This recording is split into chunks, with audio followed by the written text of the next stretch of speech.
Hi there, it's Polly here. Yay! I got sent a gem. It's a role-playing game, and it's called Gargoyle 74. Now, Gargoyle 74 is essentially a, what would you call it, a re-imaging of original Brown book Dungeons and Dragons. And it is a really good effort. In fact, this would probably be my preferred kind of early D&D redo. I'm going to be running games of this. So this is by Stellar Gamma, who normally do lots of cool Cepheus engine 2D6 stuff, but this is their love letter to original D&D. So, you know, cheers for them to bring it out. Ooh, Himmeneth Cherry. So, original Brown Bookie D&D, because it was attempting to be a role-playing game kind of, but it had rolled over from the chainmail rules, it can be a little bit confusing, particularly for like modern players to access, because it's referring within it to another set of rules a lot of the time. And it does, of course, it is kind of, you know, very early 1970s layout, and it can be a bit of a labor to go through. And it also built with a few extras like Greyhawk and Blackmoor, some things that we now take for granted, some extra classes and these sorts of things. And it was also very hazy on things like, what do your characteristics mean? What do they get you? They didn't get you much. Surprisingly little, if you have a look. So these modify and bring in some of those things that we used to make this a usable game. So the thing with original style Brown Bookie D&D, the surprises that you'll get, are all hit dice are on a D6, and all weapon damage is a D6. All those geodesic dice, they don't really appear. It's D20s and D6s. So everyone rolls D6s for hit points. Weapon damage is 1d6. However, if you've got something in this game, if you've got something like a two-handed sword or a two-handed axe, a big honking weapon, a powerful thing, like a longbow, they seem very keen on longbows, and I would personally say crossbows, you roll 2d6 and you take the best. Your characteristics do give you a slight bonus. Like if you're rolling a 16 to 18, you get a +1 bonus to actions and so on that are rolled that use that ability. So a 16, 17 or 18 dexterity will add +1 to your armor class. This uses ascending armor class, by the way, so it doesn't use, you know, old style THAC0, so it does use a more modern and, you know, to the young'uns, a more accessible armor class style. But you're rolling, the characteristics are different. You still got strength and dexterity and constitution. Wisdom is gone. That is intuition, which is used for perception rolls and these sorts of things. So, you know, that's nice. That actually is way more precise, way more usably concise. So what we have is the usual 3d6 rolls. However, when you decide what character class you're going to be, you can then take points from other characteristics and one for one put them straight onto the main characteristic for that class. So for instance, if you decide to be a fighter, you could rob out another characteristic and add it to strength. But other than that, your characteristics are recorded in the order that you rolled them and on 3d6 only. But you can boost yourself, so you've got that bonus. Okay, good. Experience points, it doesn't vary from class to class to class. There's a set number of experience points for every single class to advance a level. All the same. The classes are very balanced. Now, another thing I like is, it always really irritated me that D&D had levels for how powerful your character is, but magic spells were also referred to as levels. These guys haven't got level 1, 2, 3, 4, 5, 6, spells. They have put these down as sort of power level A, B, C, D, E. So at least they've made the nomenclature clearer, much clearer. Your starting classes, you can be clerics, you can be fighters, you can be wizards, and you can be rogues. So they've added the rogue in, which of course only came in later supplements for original D&D.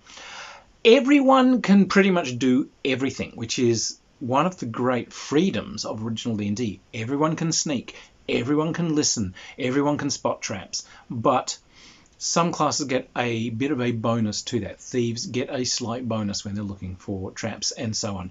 The rogue class also have a little power which is essentially roguery.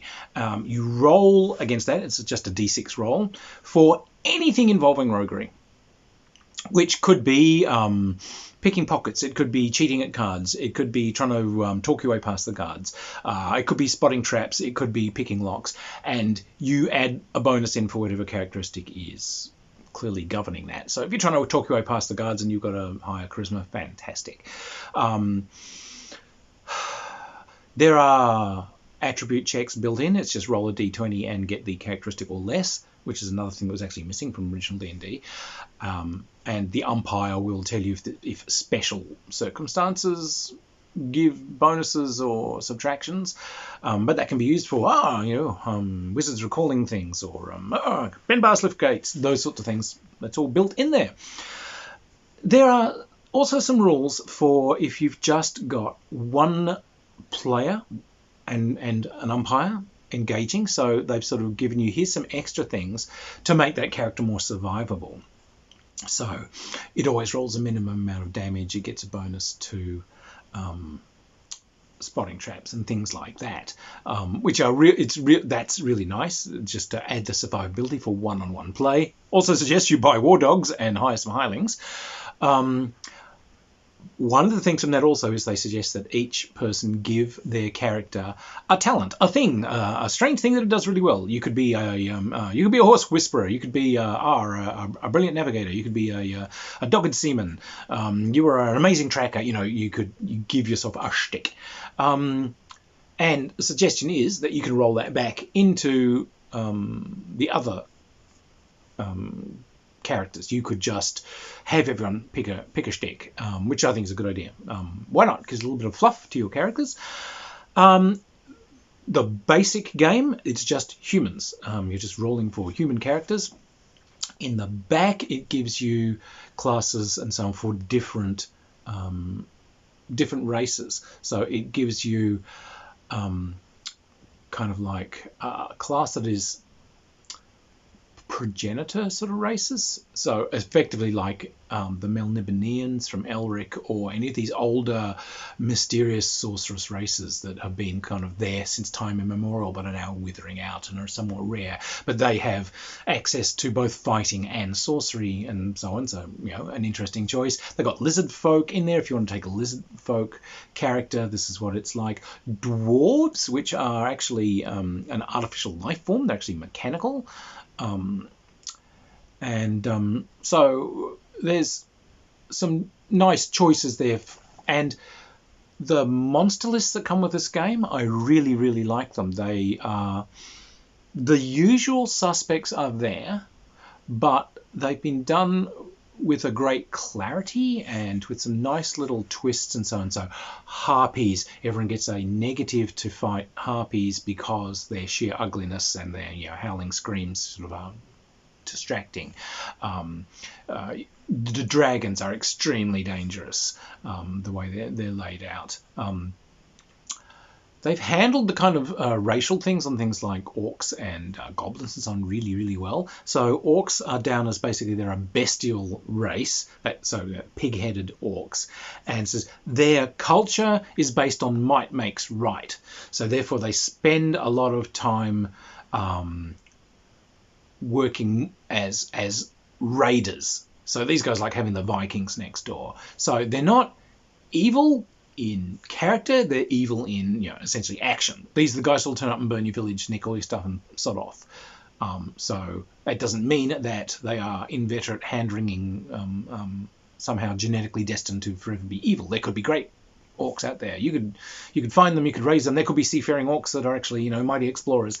great. Goblins, likewise. The goblins are, they say these guys are often very nasty. They have kind of a bit of a vicious culture, but it's mostly focused on fighting other goblins. They spend a lot of time in conflict with other goblin tribes, but they act as a go-between between kind of Fae and other races. So they've kind of got like a social place. It's a bit more magical, and they've done this very well with all of these different creatures. Kobolds, I almost wanted to reach out and give them a hug, because they said these things were sort of discovered by miners, down deep and have been unleashed. But they said these things are often found kind of at night, kind of gazing wistfully towards human settlements and so on. You almost wonder, like, I can almost see a story there. Why? What do they want? What are they missing? What are they yearning for? So they've taken those seeds from original D&D and they've done some very good stuff with them. There's a really delightful series of charts and tables at the back of this. There are story and adventure generating tables. There are dungeon generating tables, which are actually really nice. What's in this room? What's in that container? What was the message? All these sorts of things. Who's in the tavern? What's the specialty of this tavern? Strange people you might meet in town, characters that you might bump into. Some really good resources there for immediately fleshing out adventures and getting everyone going. So look, this is a great piece of work. Very simple illustrations. You can see that they've just taken essentially old kind of medieval illustrations. Some of their own very cool ones in here as well. But it's great. It's really nice stuff. Oddly enough, so clerics are relatively butch because there's not that much choice between them and a fighter initially. So clerics don't actually start with any spells. They can turn undead, which is really vital, but they don't have any spells. As you advance, the fighter will slowly become better at fighting, but it'll take a few levels to do it. The cleric now begins to get his cure light wounds and all of these sorts of things creep in.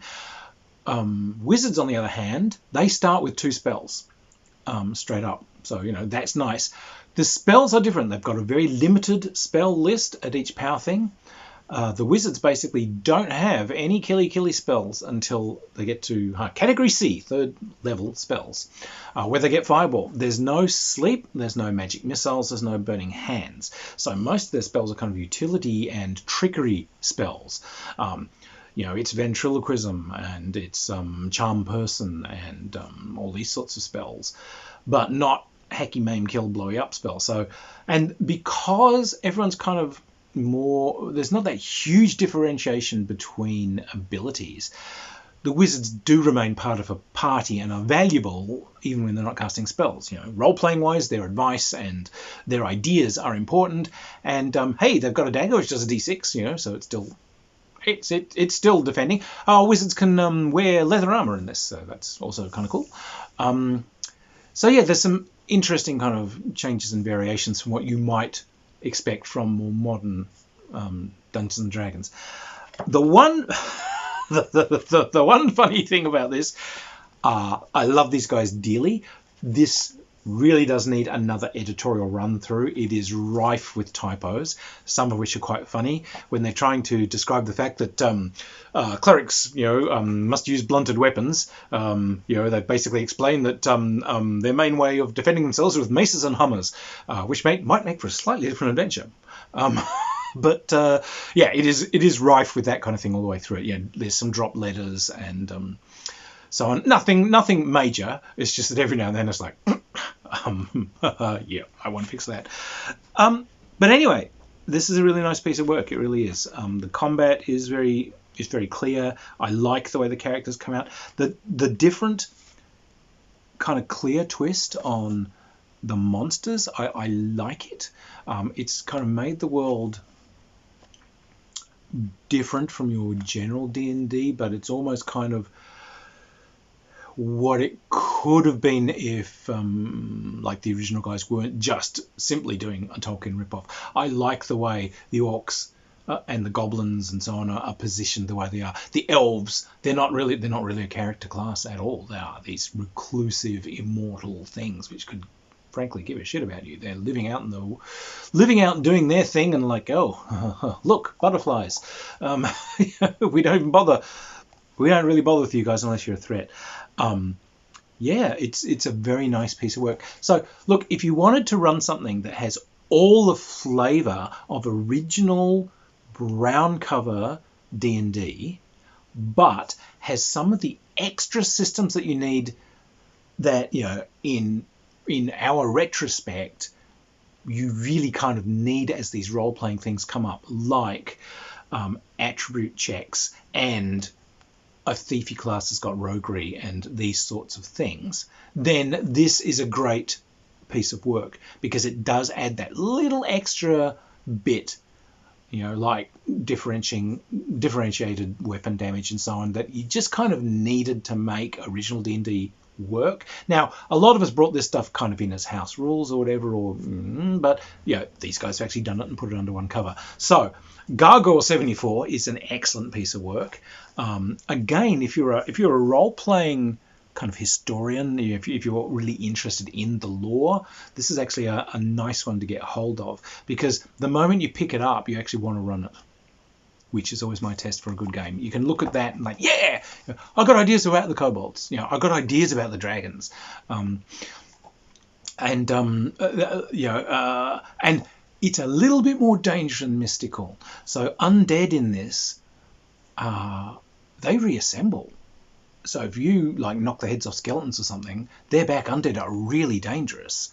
The only thing that stops them coming back is either you spend the next 10 minutes, all of you jumping up and down on a skeleton, turning it to powder or something, if the umpire allows it, or a cleric has to basically make a blessing over the thing and it disintegrates. So you need that cleric around, because otherwise those skeletons you fought, that wight you downed, that mummy you set fire to, it's coming back, mate. So it has a little bit more of a kind of a mystical feel to it than original Brown Book D&D.